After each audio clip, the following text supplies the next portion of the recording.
Europe 1. Le grand direct des médias, Jean-Marc Morandini. Allez, place à nos téléflingueurs pour commenter, comme on le fait chaque semaine, toute l'actualité du moment. Avec nous, Guillaume Botton, bonjour. Bonjour. Merci d'être avec nous, rédacteur en chef à Téléstar, téléstar.fr et Télépoche. Rémi Jacob, bonjour. Bonjour Jean-Marc. Journaliste à la télé de semaine, François Viau, bonjour. Directeur de la rédaction de Télécable Sat Hebdo. On va commencer par ces changements du côté de Canal+, information exclusive que vous a révélé Europe 1 ce matin. Franck Apieto devient le directeur des flux de Canal+, tout en restant sur D8. Ça note surtout un changement de stratégie du côté du groupe Canal+, parce que les flux, c'est tout le clair, donc ça veut dire qu'il va y avoir des changements du côté du clair, et puis surtout, désormais, il y a quelqu'un de transversal entre Canal+, et avec D8, donc on peut imaginer une certaine coordination entre les deux. Guillaume Botton, ce changement, c'est un bon signe du côté du groupe Canal?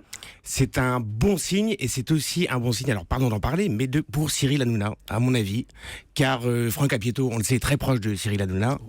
Est-ce que cette nomination va aussi servir de pont pour Cyril Hanouna entre Canal et D8? Il y a de grandes chances selon moi, d'autant que je peux vous l'annoncer là, Cyril Hanouna travaille d'ores et déjà sur des primes pour Canal+. Où il serait ou il les produirait simplement? Où il serait. Où il serait présenterait et produirait. D'accord, donc Absolument. il serait à l'antenne sur Canal+. Absolument. François Viau. Oui, mais enfin, Guillaume, avant d'être un homme d'Hanouna, c'était un homme de Canal+. Et moi, je vois un tournant, la Bolloré a viré les historiques de Canal, et il fait appel à un homme de programme. Bon, c'est quand même celui qui a inventé la première télé-réalité d'enfermement sur Jimmy à l'époque. Et il a tout à faire. Il faut qu'il refonde le clair et du boulot. Et puis, c'est en même temps un homme de dialogue. Et c'est vrai qu'il a l'oreille d'Hanouna. Et de ce point de vue-là, harmoniser les antennes de D8 et Canal, il y a un job.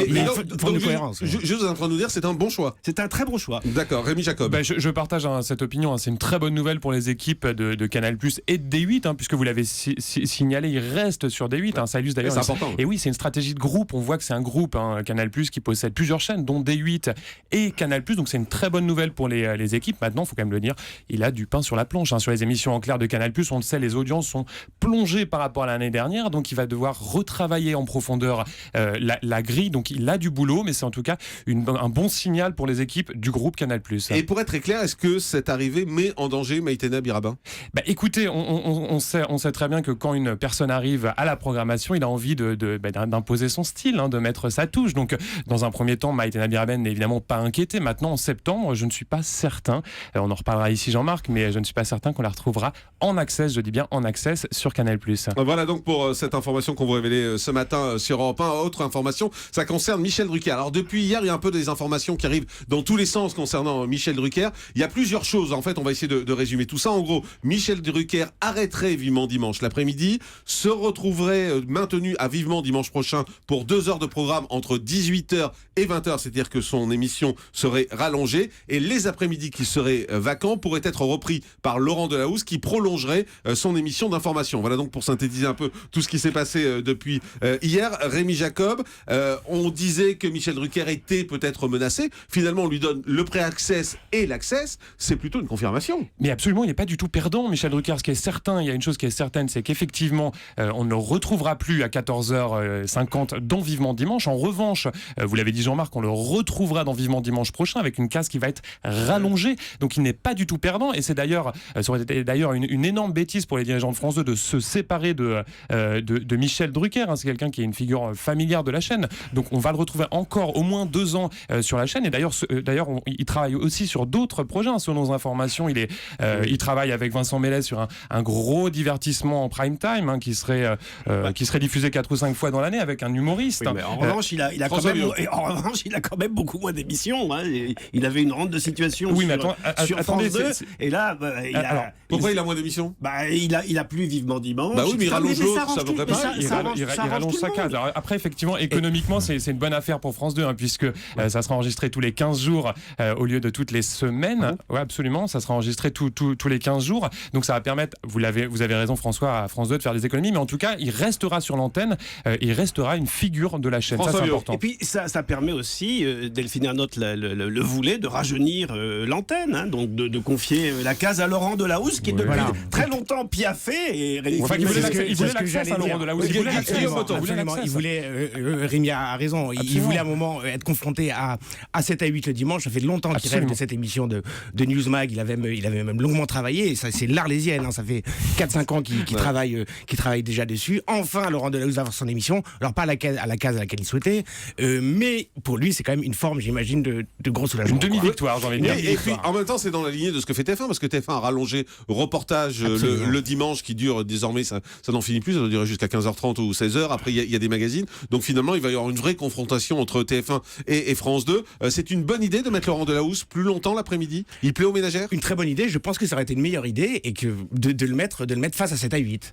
Je pense que cette case-là peut être piégeuse pour lui, car ce sont des sujets en général quand même assez sérieux. On est vraiment dans le Newsmag, on n'est pas dans le divertissement, la culture, l'évasion, ce que fait beaucoup reportage. Ça risque d'être un peu compliqué pour lui, je pense. Autre information, c'était ici même sur Europe 1, Stéphane Plaza annonce qu'il arrête Qu'est-ce que je sais vraiment, une annonce qui a surpris tout le monde puisque M6 n'était pas au courant. M6 l'a découvert en écoutant cette émission. On se demande un peu ce qui se passe finalement avec Stéphane Plaza. Visiblement, Karine Le Marchand va arrêter également l'émission. Vous avez des infos là-dessus, Rémi Jacob? Non, effectivement, c'est une volonté des deux d'arrêter cette émission. Et concernant Stéphane Plaza, je comprends parfaitement son choix. C'est quelqu'un qui est très exposé sur M6, voire surexposé. Moi, je trouve qu'on frôle l'overdose. D'ailleurs, avec Stéphane Plaza, on le voit. Et pourtant, ça cartonne. Vous avez vu les chiffres d'hier?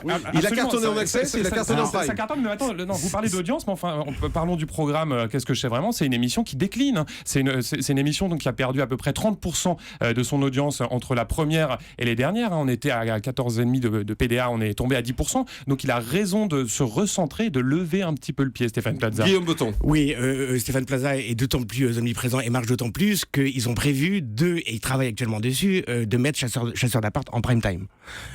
Donc voilà, ils croient en Stéphane Plaza. Petite parenthèse, Stéphane Plaza a annoncé hier que M6 n'était pas au courant, ce qui était faux. Non, c'est vrai. Moi, je peux vous confirmer que c'est vrai. Alors moi, M6, pour en avoir discuté hier avec M6... je pense qu'ils essaient de récupérer parce qu'on les avait en face de nous. Ils étaient en colère parce que je pense qu'ils n'avaient pas prévu de communiquer hier. Oui, c'est surtout ça. Ils n'avaient pas prévu de communiquer hier. Une communication. Oui, mais est-ce que c'est pas du Stéphane Plaza par excellence? Très franchement. C'est quoi le Stéphane Plaza? C'est l'électron libre, c'est le showman, il a la parole libre, ce monsieur. Il dit ce qu'il veut quand il veut. Et il a dit hier, il avait envie de le dire. François Bio. Ce que je sais vraiment, moi, de Stéphane Plaza, c'est que c'est quelqu'un qui ne sait pas dire non à sa chaîne. Et en fait, il a pris votre antenne un peu pour lui dire non, parce que voilà, il n'a pas de frère jumeau. Stéphane Plaza, il fait trop de choses, son réseau d'agences, le théâtre et tout. Alors Samuel Etienne, parlons-en. Samuel Etienne, on en a beaucoup parlé avant, donc c'est important d'en parler après. La question pour un champion. Et franchement, on est obligé de reconnaître que ça marche, que à 7h, on est obligé de dire que France 3 a fait un bon choix en éliminant Julien Lepers, en tout cas côté chiffres. Après, je vois Guillaume Botton qui est en train de faire la tête. Au troisième jour. Enfin, il a 1,8 million. Il a commencé. Attendez. Il a commencé à 2,5 millions, lundi, ok. Il en est aujourd'hui à 1,8 million. L'effet de curiosité est encore là, Jean-Marc. Ah bon, au bout de 3 jours, vous pensez? Bien sûr, il dure au moins toute la semaine. Les gens le découvrent au fur et à mesure. Je prends le pari que d'ici 15 jours, 3 semaines, l'émission tournera autour de 1,5 million, 1,4 million. Même en dessous. Même en dessous.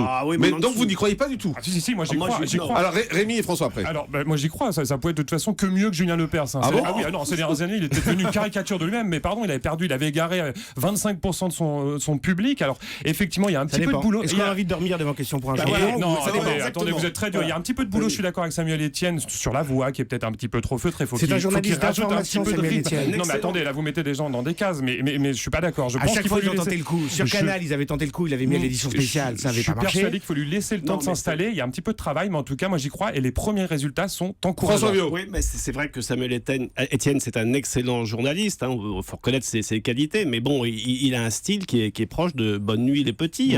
Moi, je me suis endormi devant le replay hier soir en regardant sa dernière émission. Il n'est quand même pas d'un dynamisme fou.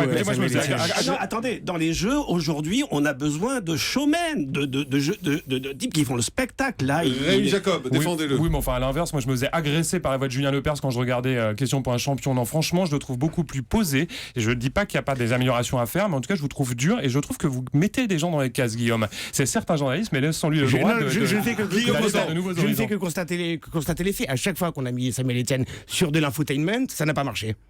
Souvenez-vous l'édition spéciale, le 19-20 au soir 3 au 19-20, ça marchait. C'était correct parce que c'est un journaliste d'information. C'est pas un journaliste de jeu, un présentateur de jeu ou de divertissement. Il faut lui laisser quand même un peu de temps. Hein. C'est vrai qu'il faut qu'il se lâche, il faut qu'il soit à l'aise.